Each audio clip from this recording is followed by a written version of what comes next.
Assalamualaikum warahmatullahi wabarakatuh. Oke, langsung aja di sini saya akan membahas tentang masalah gagal bayar di Kredivo. Di sini akun saya terblokir sementara karena buat teman-teman yang sudah pernah gagal bayar mungkin tahu ya, karena gagal bayar. Di sini di sini akun saya premium ya. Limit saya sudah hampir 10 juta sekian karena limit sudah dipakai gitu. Ya hampir 10 juta lah di sini. Terus berapa sih tagihan saya sih kecil sebenarnya. Saya tagihan pulsa sih, pulsa Telkomsel gitu, ini akan saya bayar sih gitu. Nah, saya pernah gagal bayar di 3 juta sekian. Terus apakah DC-nya datang? Ya pasti datang, karena di Kredivo ini DC-nya sudah merata ya, sudah sangat merata. Jadi mau Jabodetabek udah pasti didatengin gitu.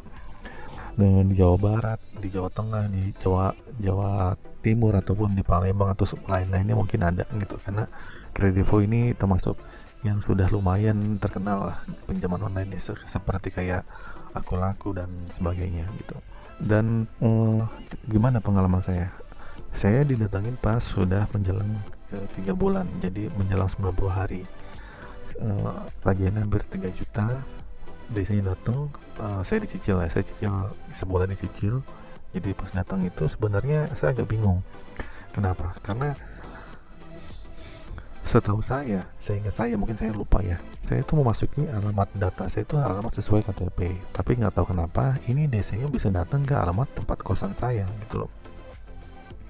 Tapi pas dibuka aplikasi ternyata emang saya memasukkan data lokasi tempat tinggal saya berada, maksudnya di kosan saya gitu kan. Kok bisa ya gitu, tapi nggak akurat titiknya itu agak melenceng beberapa ratus meter lah dari tempat saya gitu.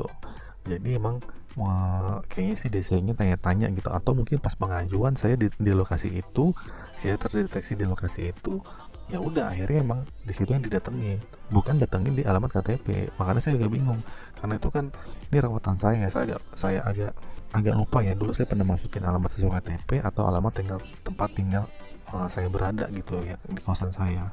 Nah, di situ saat itu di rumah ada istri kan saya kerja. Makanya istri kaget, kok bisa datang ke sini gitu. Nah, DC itu sebenarnya baik ya. Kebetulan saya datang dengan orang-orang yang baik ya DC-nya gitu kan, dan tidak gaduh juga gitu kan. Dia ngasih surat, ngasih ini, terus ya udah diterima istri saya. Ya udah, terus tapi istri saya bilang ya udah, suruh ke kantor saya aja gitu.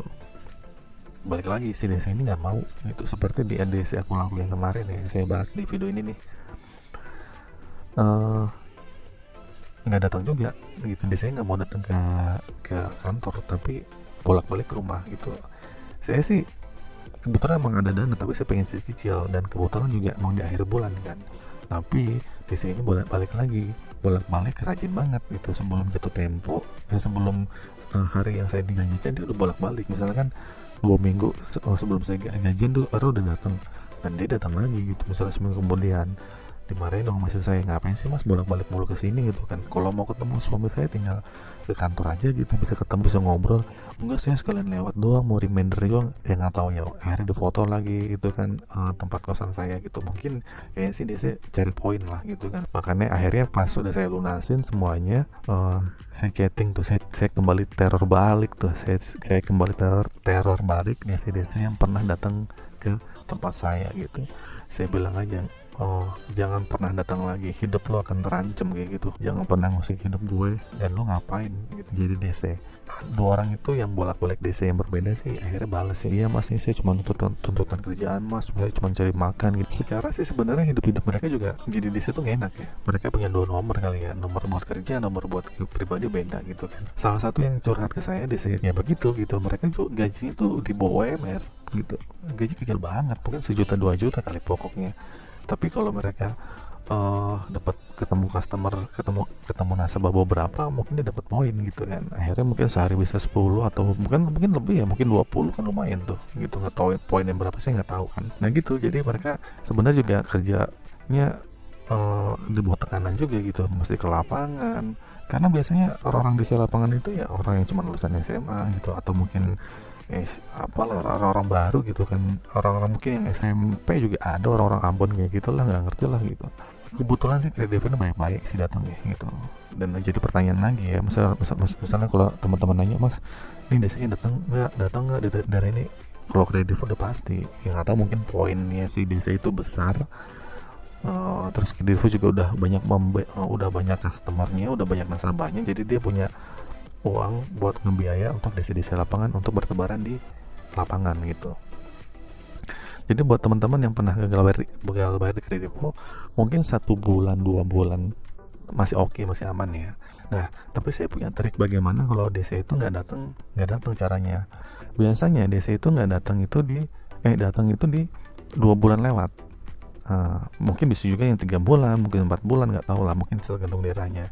Nah, caranya kalau misalnya kalian mau DC itu nggak datang, kalian kan cicilan nih berapa bulan nih, kamu bayar dulu yang 1 bulan itu, bayar dulu bayar misalnya punya cicilan berapa, bayar aja deh, masuk deh berapa nih gitu.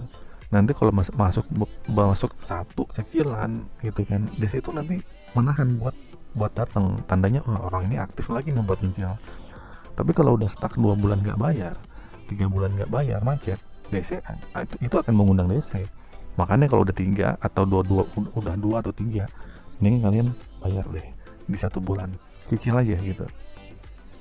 Kan di situ bisa tuh dicicil, kan kita bisa ngetik nominalnya. Nah itu bisa menghambat DC itu buat datang ke rumah gitu. Nah bulan depan kayak gitu aja terus gitu. Walaupun emang kita akan ribet masalah bunganya akan naik, tapi itu buat kalian yang bingung DC-nya itu datang apa enggak, ya cicil aja gitu. Nanti juga lama-lama lunas. Dan jangan takut lagi sih DC datang apa enggak gitu. Saya sih bukan nakutin ya DC datang apa enggak, sudah pasti datang ke kredivo. Mungkin kalau ada temen yang nggak datang, ya itu beruntung aja gitu. Nah buat teman-teman kalau misalnya di kredivo ini mengalami gagal bayar, ya udahlah, hadapi aja gitu kan. Jangan pernah gali lubang tutup lubang ya. Ya mungkin trik dari saya itu ya caranya bayar 1 bulan cicilan aja tuh boleh kok dikasihnya gitu kan. Selama akun terblokir masih bisa buat bayar. Ya kecuali buat pinjam lagi. Sedikit cerita juga ya. Setelah saya melunasi itu semua, itu saya nggak bisa langsung mengajukan pinjaman. Ya mungkin bisa, mungkin 2-3 bulan lagi. Cuman akhirnya ada notifikasi akun Anda apalah gitu kan. Nanti melalui email tuh ada gitu kan.